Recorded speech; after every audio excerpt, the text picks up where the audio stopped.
Ontem a gente começou a desenhar essa trajetória, né?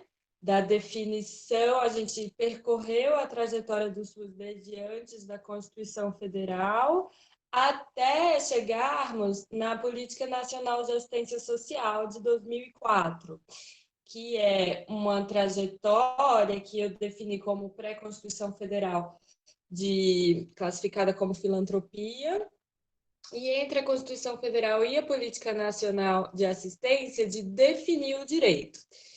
E como eu coloquei ontem, essa Política Nacional de Assistência Social, ela pode ser colocada tanto quanto o marco final desse momento de desenho do direito socioassistencial, quanto como marco inicial da próxima fase que a gente vai estar falando hoje, que é da operacionalização do direito.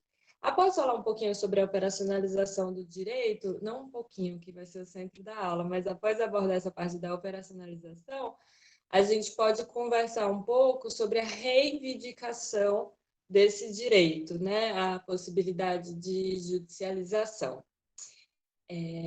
Então, vamos lá. Na Política Nacional de Assistência, como a gente também abordou ontem, a gente define conceitos muito importantes para a assistência social. Antes da PNAS, a gente já tinha começado a delinear o direito no sentido de dizer que a política de assistência era direito de todo cidadão, dever do Estado. A gente já tinha definido na própria Constituição que a gestão se daria de forma descentralizada entre os entes federativos, mas ainda faltava burilar alguns conceitos centrais para a gente saber exatamente qual oferta que seria dada por essa política de assistência social. O que é que confere especialidade ao objeto da assistência social. E esses conceitos foram sendo desenvolvidos no período entre a Constituição, passando pela LOAS, passando pelas primeiras normas operacionais básicas, até chegar na Política Nacional de Assistência, que é onde a gente vê, como a gente viu ontem, a definição do destinatário dessa política, que a gente chama de usuário da política, né? A partir dos conceitos de situação de vulnerabilidade e risco social. A gente tem a definição do que é a proteção social, que ontem a gente até conversou sobre a proteção social ser aquela garantia de que pessoas que têm alguma vulnerabilidade, seja por questão do ciclo etário, seja por questão de renda, seja por questão de estar vivendo uma situação de violência, ela vai ter uma proteção mínima pelos outros membros daquela sociedade. E aí, no caso, no momento em que se transforma em direito, é pelo Estado. Mas uma coisa que faltou a gente conversar ontem é a divisão que a Política Nacional de Assistência Social faz entre proteção social básica e proteção social especial. Essa é uma divisão bem importante e central na política de assistência. Em termos gerais, eu vou falar, antes de destrinchar cada uma, qual que é a diferença entre elas? A proteção social básica, ela está mais voltada para a prevenção de situações extremas de violação de direitos, e a proteção social especial, ela incide sobre uma situação em que o direito está sob forte ameaça ou já está sendo violado. Então, essa é a diferença geral entre as duas. No caso da proteção social básica, essa prevenção de situações de risco social, ela é desenhada basicamente a partir do fortalecimento dos vínculos familiares e comunitários. O conceito que eu até coloquei na apresentação de matricialidade sociofamiliar, o conceito de família como elemento que fortalece o indivíduo dela membro e faz a intermediação entre esse indivíduo e a sociedade, é central para a proteção social básica. E o que eu quero dizer com isso? Porque fica muito abstrato, né? Quando eu falo assim. A proteção social básica vai incidir a partir de 3 vertentes, digamos assim. A primeira são os serviços de convivência e fortalecimento de vínculo. que eu acho que até é possível que vocês conheçam alguns na cidade de vocês, são, por exemplo, serviços voltados para criança e adolescente, os serviços voltados para idosos. Eu não estou dizendo o nome, no caso, porque aí varia da cidade, tá? Mas aqui em São Paulo, a gente chama Centro da Criança e Adolescente, que é o contraturno da escola. A gente chama Núcleo de Convivência do Idoso, para o caso de idoso. A gente chama Centro da Juventude, quando é para jovem. São esses serviços que visam a trazer atividades em que... Bom dia, Pedro. Em que a pessoa conviva com outras pessoas que têm aquela mesma vulnerabilidade, ou que são do mesmo ciclo etário, e que, por vezes, alguns desses serviços oferecem também cursos para inclusão no mercado de trabalho. É o caso aqui em São Paulo do CEDESP. Então, vamos lá. A produção social básica envolve esses serviços de convivência e fortalecimento de vínculos, envolve a oferta de benefícios e aí, ontem a gente até conversou um pouco sobre o BPC, né? O benefício de prestação continuada. Alguém aqui saberia dizer mais ou menos o que é o BPC? A gente conversou porque o BPC é o único desses benefícios que está previsto na Constituição, né? Então, desde 88, a gente já tem a previsão constitucional desse benefício. Mas voltando à questão dos benefícios, eu falei um pouco do BPC, mas faltou falar um pouco do programa Bolsa Família, né? Que é um programa de transferência de renda que acaba atingindo um contingente até maior de famílias, tendo em vista que se direciona para famílias em situação de pobreza ou extrema pobreza, então não precisa ter a condição de ter um idoso ou uma pessoa com deficiência naquela família, a fim de que consiga superar essa condição de vulnerabilidade causada pela pobreza, né?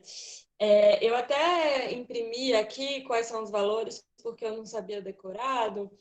Então, as famílias extremamente pobres são as que têm renda mensal de até R$ 89 por pessoa, e as famílias pobres são aquelas que têm renda mensal entre R$ 89 e R$ 178 por pessoa. No caso das famílias pobres, que são essas de 89 a 178, elas participam do programa se elas têm na sua composição crianças ou adolescentes entre 0 e 17 anos ou mulheres gestantes.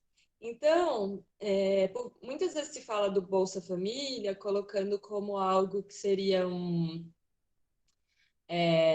luxo, né? A gente escuta pessoas dizer, esse Bolsa Família é um luxo. É para pessoas que ganham, é para famílias que ganham entre R$ 0 e R$ 178 por pessoa, né? Naquela família. É muito pouco, né? Principalmente esse teto do 89, que é o de extrema pobreza. Então, o valor do Bolsa Família também é um valor variável, porque tem o benefício básico, que é pago apenas para essas famílias que são extremamente pobres, né, ou até R$ 89, e tem os benefícios variáveis, que é, por exemplo, que é calculado a partir de ter, por exemplo, na família, uma criança ou adolescente de 0 a 15 anos, ou uma gestante, ou uma mulher nutriz, ou uma adolescente, enfim. Nesses casos, ele é calculado pelo número de pessoas da família que tem essa condição, no máximo de até 5 por pessoa. E sendo que a base do benefício básico é R$ 89, e esse variável que eu falei é 41. Então, não é nenhum benefício muito alto, né? Ele é só mesmo para atacar essas situações de extrema pobreza ou de pobreza. Também a família precisa estar inscrita no cadastro único e ter os dados atualizados, como eu falei antes, para poder receber.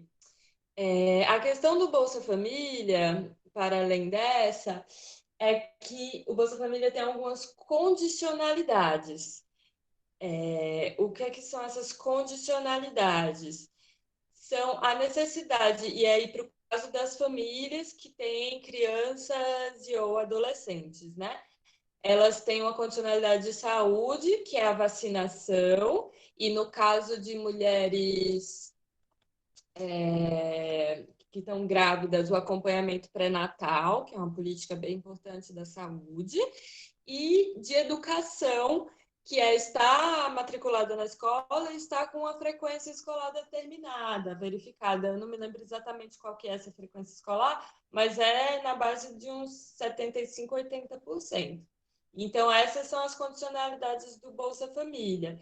Se a família não estiver atingindo essas condicionalidades, a gente tem primeiramente a advertência, depois a gente tem o bloqueio do recurso, que é você não receber esse mês, mas aí mês que vem você recebe. Se continuar nesse descumprindo as condicionalidades, aí pode ter a suspensão do recurso e eventualmente até não receber mais o recurso, mas é gradual, você não para de receber o recurso de vez a partir de um primeiro descumprimento, não.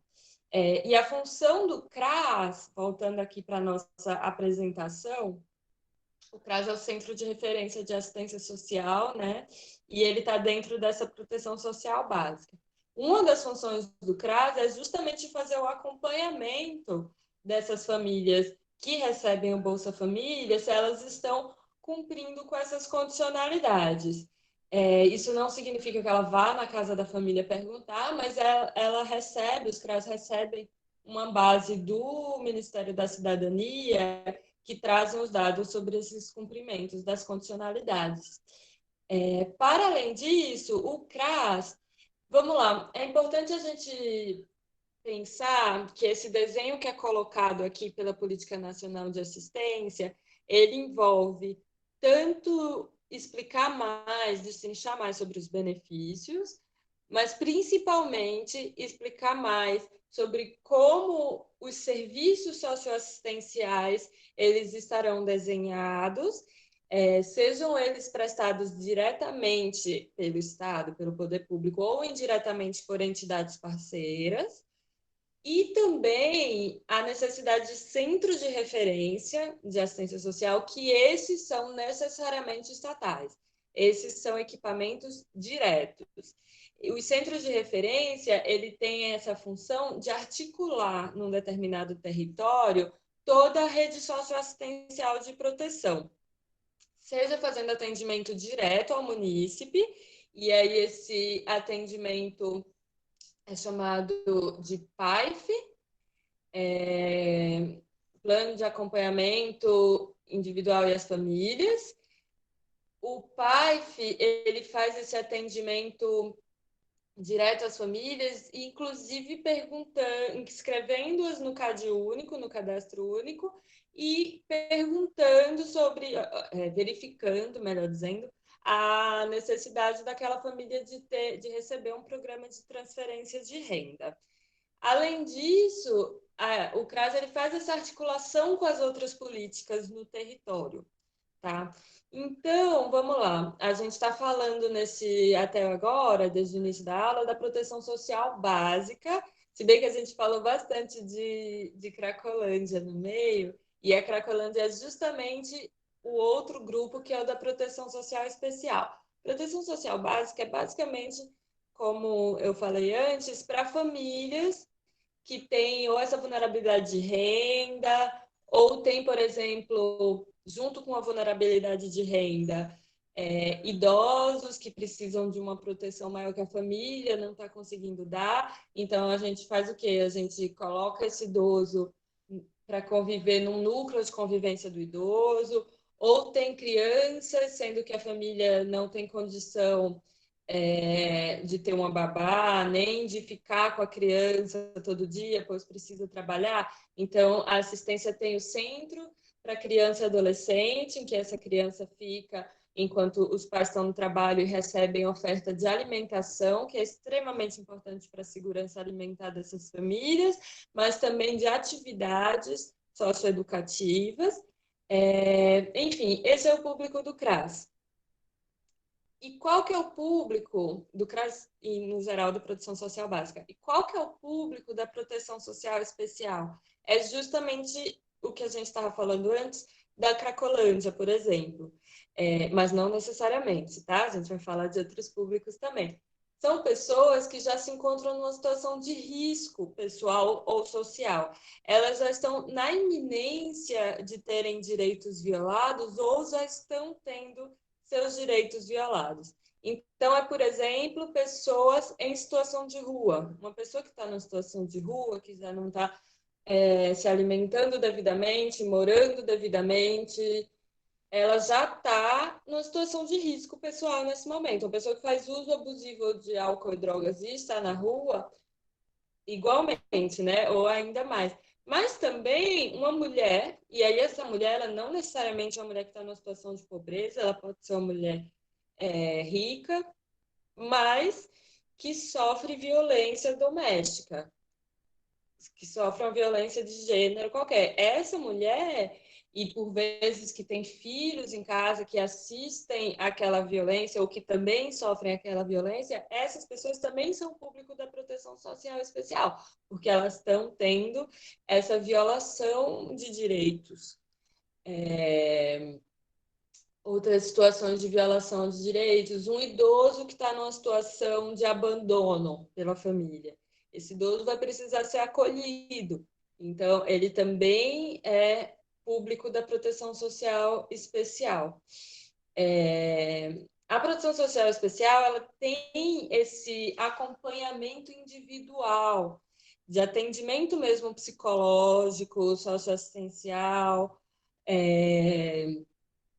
ao contrário da básica, que tem essa visão, por vezes, do indivíduo também, mas sempre dentro daquele núcleo familiar. Né? Na especial, a gente fala mais dos indivíduos. E nesse sentido, como eu falei de violação de direitos, é uma proteção que tem uma grande interface com o sistema de garantia de direitos em geral, né? Eu falei de várias situações que compõem a produção social especial.